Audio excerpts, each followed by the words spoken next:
Jeudi, c'est mardi 4 août 2026. La grande famille d'Asson Power et le ministère MEL, gros salutations pour nous toutes.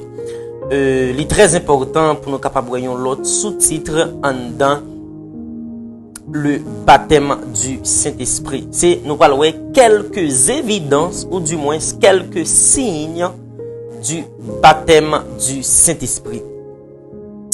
Par évidence initiale, nous sous-entendons le premier signe ou la première évidence indiquant la venue du Saint-Esprit dans l'âme et le corps.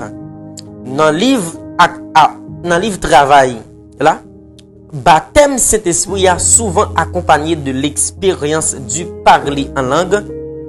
Le jour de la Pentecôte, les disciples remplis du Saint-Esprit parlèrent en langue. Acte 2, le verset 1 à 4. Les croyants à Samarie probablement parlèrent en langue, car il y a eu une manifestation extérieure attestant qu'ils avaient reçu la plénitude du Saint-Esprit selon Acte 8, le verset 14 à 17.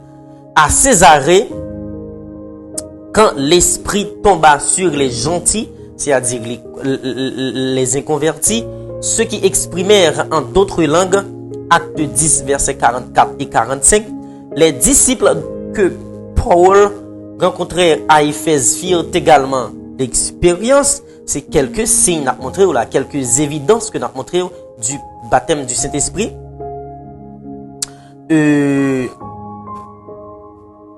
Disciples de Paul dans la glossolalie après qu'ils aient reçu le baptême du Saint-Esprit, acte 19 verset 3 à 7.